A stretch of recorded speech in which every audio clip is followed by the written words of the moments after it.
माझे प्रिय बंधू आणि भगिनींनो आणि सत्यशोधक समाजाच्या पूर्ण काकून यांना मी सर्वात प्रथम अस्सलाम वालेकुम म्हणते.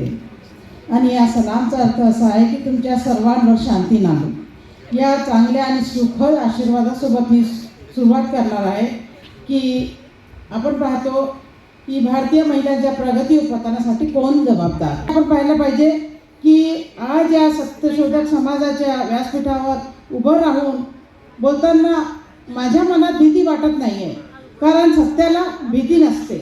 आणि मी आज इथे उभी आहे म्हणून मी एक मुस्लिम स्त्री म्हणून, पण लगेच मी कोणालाही समर्थन करायला आलेली नाही आहे आणि मी कोणावर आरोप करायलाही आलेली नाही आहे. मी फक्त सत्य शोधायला आलेली आहे. आणि सत्यशोधक समाज जो आहे या समाजाने मला हे शिकवलेलं आहे की सत्य कोणाचं मक्तेदारी नसते. आणि सत्यशोधक समाज आणि स्त्रीचा प्रश्न आपण पाहिला तर महात्मा ज्योतिबा फुले आणि यांनी काय शिकवलेलं आहे, समाजाला काय शिकवलेलं आहे. आणि त्यांनी सांगितलेलं आहे की प्रश्न विचारा आणि भीती जुगारा. या गोष्टी पण आपण विचार करायला पाहिजे की सावित्रीबाई फुले ज्यांच्या अंगावर दगड पडले, दगडाने मारलं, त्यांचे अपमान केले, पण त्यांच्या हातातून शिक्षणाची पाटी खाली पडलेली नाही. तर हे पाहायला पाहिजे की स्त्रीला शिकवणं सुरू केलं, पण तिला माणूस म्हणून स्वीकारलं का, याकडे पण आपलं लक्ष. आता मॅडमने पण फार चांगले पॉईंट्स काढलेले होते, तर त्या पॉईंट मी म्हणजे वगळते, कारण तेच वेळोवेळी आपल्याला वेळ जाईल त्याच्यासाठी. मी त्याच्यावर महात्मा ज्योतिबा फुले, बाबासाहेब आंबेडकर आणि सावित्रीबाई फुले तर यांच्या विचारांचे जे वंश आहे, ते विचार आहे ते आपण आत्मसात करायला पाहिजे. नुसतं आपण फुलं वाहून त्यांची जयंती आणि पुण्यतिथी आपण करायला पाहिजे तर आहे, परंतु त्यांचे विचार जे आहेत ते आपण आत्मसात करायला पाहिजे. जसं बाबासाहेब आंबेडकरांनी पण फार काही आपल्याला कायदा दिलेला आहे आणि त्या संविधानामुळेच मी इथे उभी आहे आणि या संविधानामुळेच आपल्याला इथे सर्व काही करता येते. आपण हे पाहतो की महात्मा ज्योतिबा फुले यांनी इस्लामबद्दल पण सांगितलेलं आहे की त्यांचे विचार जे होते फार महत्त्वाचा आणि अतिशय महत्त्वाचा भाग होता.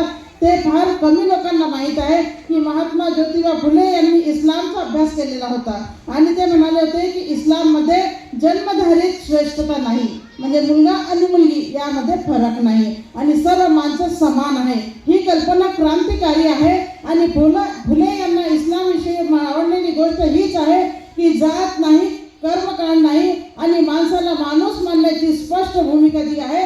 आज जर आपण पाहतो की आज जर फुले जिवंत असते तर कदाचित ते म्हणाले असते की धर्मापेक्षा धोकादायक असते आणि धर्माच्या नावावर माणसावर होणारा अन्याय आहे. तर आपण पहा की त्यांनी सांगितलेलं आहे की प्रेषित मोहम्मद सल्लल्लाहु अलैहि वसल्लम यांनी स्त्रीला त्यांनी त्या काळी म्हणजे 1450 वर्षापूर्वी त्यांनी स्त्रीला जन्माला म्हणजे जन्माचा हक्क दिलेला आहे. त्या काळी काय होत होतं, मुलगी जन्माला आली की तिला गाडून टाकत होते. तर असं आपण पाहतो त्या काळी होत होतं. आज आपली टेक्नॉलॉजी फार चांगली झालेली आहे. आज असं वाटतं की मुलगी आहे तर आपण तिला पोटातच मारून टाकतो. आता स्त्री भ्रूण हत्या ही पण काय आहे, ही काय चांगली गोष्ट आहे का, करायला पाहिजे. आता ते पाहू की पैगंबराबद्दल माझं बोलणं हे कर्तव्य फक्त असंच समजते मी की प्रेषित मोहम्मद सल्लल्लाहु अलैहि वसल्लम यांनी त्या काळात सांगितले की स्त्रिया तुमच्या बरोबरच्या आहेत, म्हणजे बरोबरी जे आहे तिथे काही कमी जास्त नाही, पण तितकाच आहे. एवढंच नाही, म्हणजे शिक्षणाचा हक्क तर आहेच आणि त्याच्यानंतर तिला लग्नाचा कोणता पती निवडावा हे पण तिला हक्क आहे आणि तिच्या वारशामध्ये आई वडिलांच्या वारशामध्ये तिला हक्क आहे आणि नवऱ्याच्या वारशामध्ये पण तिला हक्क आहे.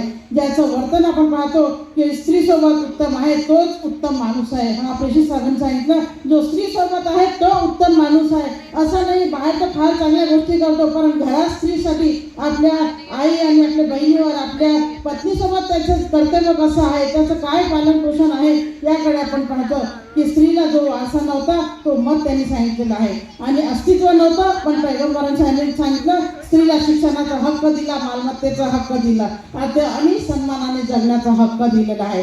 तर आपण पाहू की हा धर्म स्त्रीला खाली आणायला नव्हे तर तिला उभं करायला आला होता. पण आपण पाहतो जर इस्लाम आहे, जर बुद्ध आहे आणि जर फुले आहे, जर आंबेडकर आहे, तर सर्वांनी हा स्त्री सन्मान सांगितलेला आहे. तर तो आज आपण पाहायला पाहिजे की स्त्री का मागे आहे.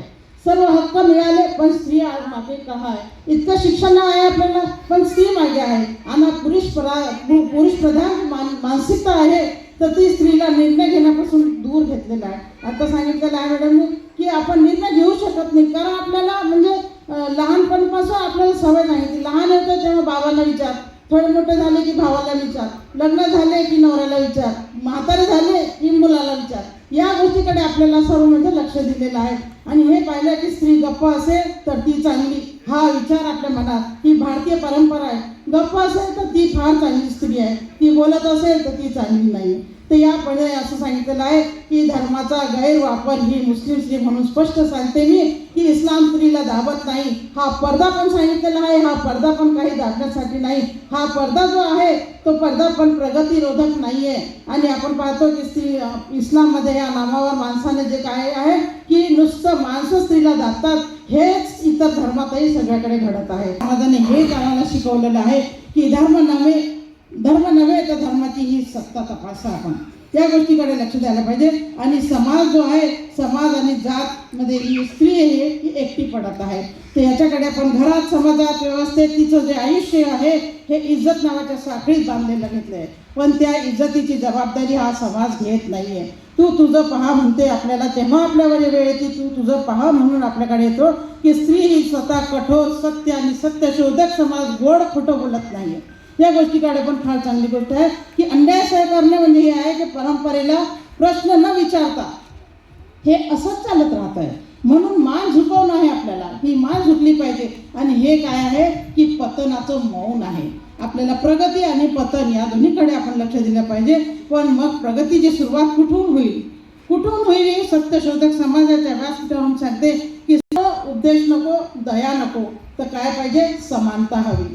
तर ही समानता हवी, हा आवाज आपल्याला उठवायला पाहिजे आणि निर्णयाचा जो अधिकार आहे ते पाहायला पाहिजे. माझे प्रिय बंधू आणि भगिनी, यांनी महात्मा फुले यांचे सत्यशोधक समाज हा उभारला, कारण ते माणसाला गुलाम पाहू शकत नव्हते. माणसाने माणसाची कोणत्या प्रकारे जगायला पाहिजे. माणूस असा आहे की माणूस आहे.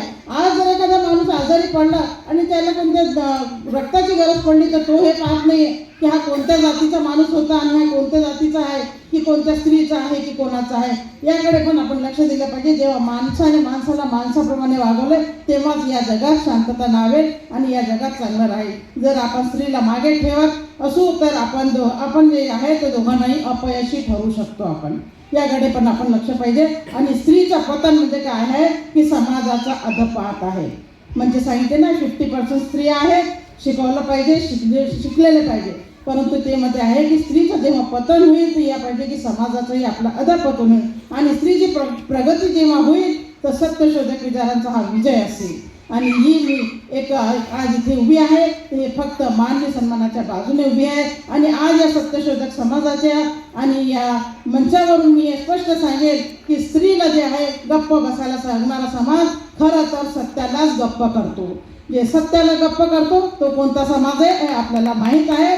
आणि स्वतःला विवेकाला कैद करणारा महात्मा ज्योतिबा फुले आणि पैगंबर मोहम्मद सल्लल्लाहु अलैहि वसल्लम यांनी दोघांचाही संदेश एकच होता, अन्यायासमोर उभं राहा, गप्प बसू नका. आज जर स्त्री मागे आहे तर तो स्त्रीचा दोष नाही, तर तो आपल्या विचारांचा पराभव आहे. आणि आज इथून एकच घोषणा व्हायला पाहिजे की स्त्री पूजा नको, समानता हवी. आणि धर्माच्या नावावर अन्याय नको, न्याय हवा.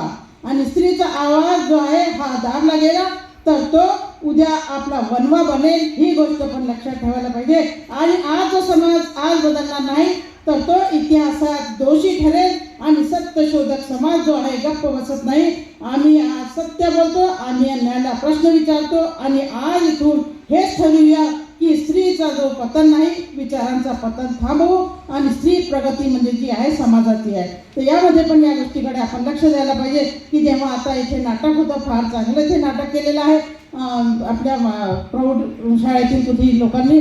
परंतु त्यामध्ये पाहायला पाहिजे की हे भटजी लोक आणि आपलं काय हाल आहे की त्यांना विचारू काहीच गोष्ट आपण करू शकत नाही का. म्हणजे तो एक आहे, तो ईश्वर, हे निसर्ग कोणी निर्माण केलेलं आहे, त्या एका ईश्वरा म्हणजे कोण आहे तो ईश्वर आहे, देव आहे, गॉड आहे, जे असेल त्यांनी निर्माण केलेलं, त्याच्यापासून सर्व माणसं झालेलं आहे. त्याच्याकडे आपण लक्ष द्यायला पाहिजे की त्याने जे सत्कर्म करायला सांगितलेले आहे तो एक आणि एकच आहे. तो सत्कर्म आपल्याला करायचा आहे आणि सत्य बोलायचं आहे. आणि एवढं सांगून मी आपले 2 शब्द संपवते. आणि